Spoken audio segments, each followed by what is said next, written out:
Assalamualaikum warahmatullahi wabarakatuh. Perkenalkan, saya Intan Mitra Deswita dengan NIM A4 20230044 dengan program studi Pendidikan Biologi FKIP UMS.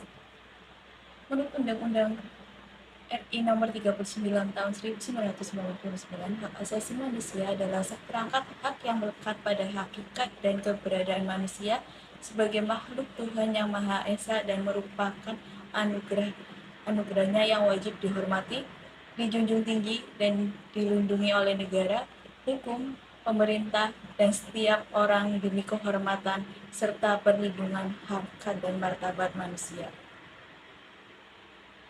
Mengapa penegakan HAM masih lemah? Hambatan dan tantangan utama dalam penegakan hak asasi manusia di Indonesia adalah masalah ketertiban dan keamanan nasional, rendahnya kesadaran hak asasi manusia, dan minimnya perangkat hukum dan perundang-undangan. Dasar hukum mengenai HAM tercantum pada pasal 28I ayat 4 UUD 1945, pasal 28A UUD 1945, pasal 28I ayat UUD 1945, pasal 28D ayat 3 UUD 1945. Hak asasi manusia memiliki ciri-ciri khusus, yaitu hakiki. Itu hakiki artinya hak asasi manusia adalah hak asasi semua umat manusia yang sudah ada sejak lahir. Universal artinya hak asasi manusia berlaku untuk semua orang tanpa memandang status, suku, bangsa, gender, atau perbedaan lainnya. Tidak dapat dicabut artinya hak asasi manusia tidak dapat dicabut atau dilimpahkan kepada pihak lain.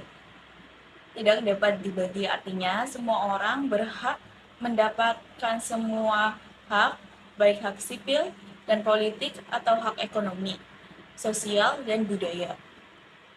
Kasus HAM yang pertama, kasus mutilasi 4 warga sipil di Mimika. Dari penyelidikan, pelaku mutilasi merupakan 6 prajurit TNI dan 4 warga sipil.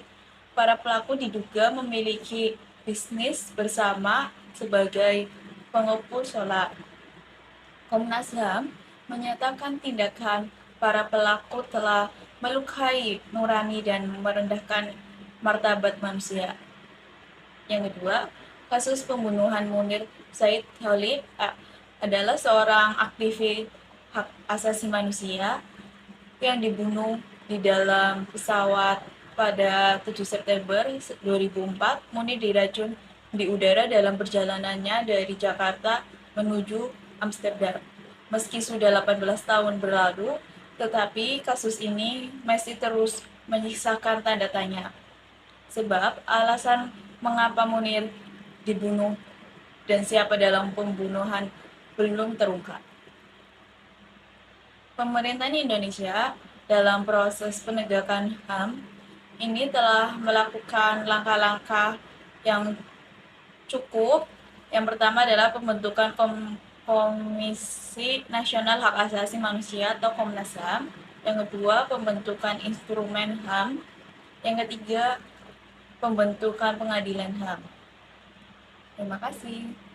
Assalamualaikum warahmatullahi wabarakatuh.